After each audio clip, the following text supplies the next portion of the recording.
Hey, what up, you guys? Thank you for tuning in into our YouTube channel of the website trapworldhiphop.com, the #1 source for trap music. This biography is about Young Dolph, where he came from and what he's been through to get to where he is at right now. Young Dolph, a self-proclaimed crack baby, was born and raised on the Southside of Memphis, Tennessee. He wants to be known as being the, quote, real rapper, talking about what I've seen, lived and done, more importantly, the #1 independent, hardest working rapper in the game, quote end. Everything about Young Dolph is real and he wants everybody who he meets to know that. Adolph is his real legal name and hustling and dropping mixtapes his particular path to fame. Young Dolph learned from an early age that money had power. He nurtured a fascination with getting money mentally, which has helped him to frame his steps throughout his entire life. From the age of 12, he became strictly focused on money, and everything he decided to revolved around attaining a lot of it. He didn't take action towards earning money during these years when he was 12 years old.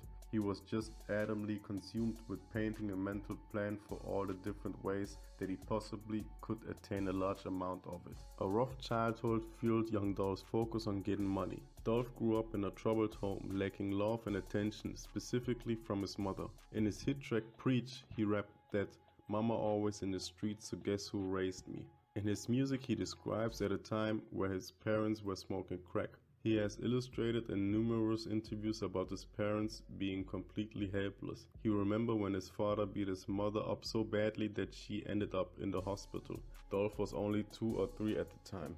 His struggle continued during his school life. In 4th grade, he called his teacher a hoe, and he said that's when shit got real.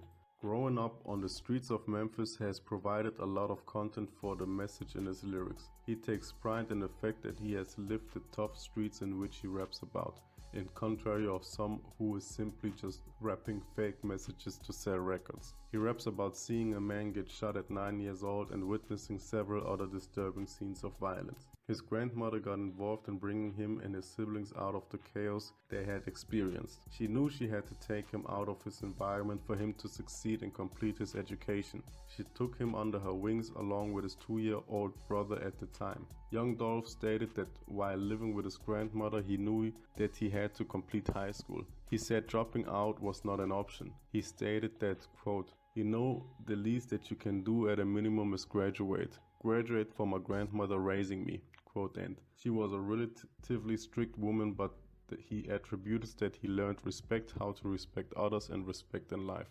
When he was around 14 years old, his aunt died and his son became like Young Dolph's brother. This is where the vision that Young Dolph had regarding chasing money came into light. They began seriously hustling together while still just making it through school. By 16, he made himself and his crew a name in the gang-related hood of Castelia Heights in South Memphis. It did not take them long to get money. His routine was established and he always knew where he was going to be, how much he was getting and all of the other aspects involving in hustling. Young Dolph and his crew also started taking drugs themselves. However, it is not known which ones they took. From his current abuse of weed and lean, we can deduce that these other illegal drugs were mainly taken by the crew. He raps in the song Survived about how he felt that the drugs were like a curse assigned to their lives. One of his partners fell asleep and hit a pole, killing himself instantly. After that hit, just a couple of months later in 2002, Young Dolph fell asleep driving by himself, yet survived. Money and hustling was his strict focus before he made the decision to embark in the music journey. His first decision to make a song came just as something to do for fun, just as a joke. He was encouraged by his close friends to go ahead and record the first track that he took to the streets. In a recent online interview by Global Grind TV, he stated that the whole goal was to get hot. You know what I'm saying? My thing was, you know what I'm saying, like make the DJ feel good, let them know, like, why should they mess with you? A million rappers want them to know, oh, my song hot. You feel me? You gotta show them the difference between you and everybody else. Right. So my thing was like, okay, I'm finna get ready to show you before I even come to the DJ and I'll play my song, like, all right, oh, I need to be on the radio, this and that.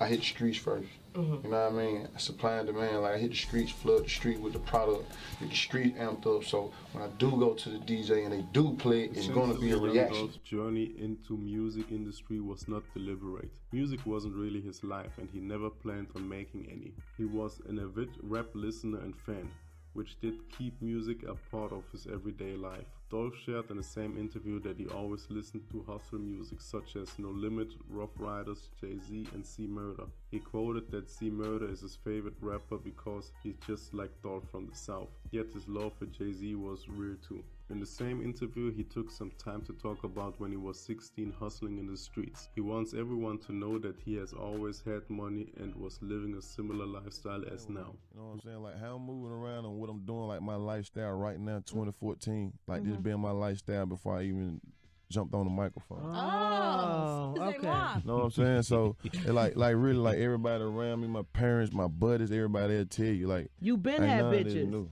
Like now I've been having bitches, I've been having paper, I've been having respect. I've been having like I just got it. Like I just got the juice. Yeah, you just got the juice. I feel it can't be. It got to be in you. Yeah, you feel what I'm saying? Like you know, everybody ain't got it, man. Everybody ain't got it. In 2008, he had a fatal car accident which nearly took his life. Later that same year, his grandmother passed away from lung cancer.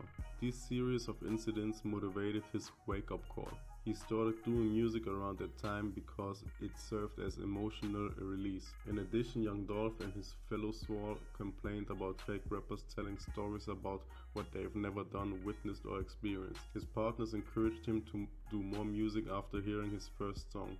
The first mixtape, Paper Route Campaign, was a success and confirmed his journey into the entertainment industry. His career all evolved from joking and exploring while creating the music. He stated with confidence in another Sway interview, Young Dolph knew he wanted money and was not surprised when he started getting it. But when it came to the music, he certainly got a reaction he didn't expect. Dolph continues to work on his music career heavily, with the same mentality he used while hustling the streets. He attributes the fact that since he has lived and gained street knowledge, those skills have given him the ability to remain an independent artist and experience success. Young Dolph was extremely modest about his first single Expectations, even though he knew that it was a leading song on the tape. Quote, I knew that Preach was going to be that song, and I knew it was going to be big, but I didn't know that it would be big on the radio like that.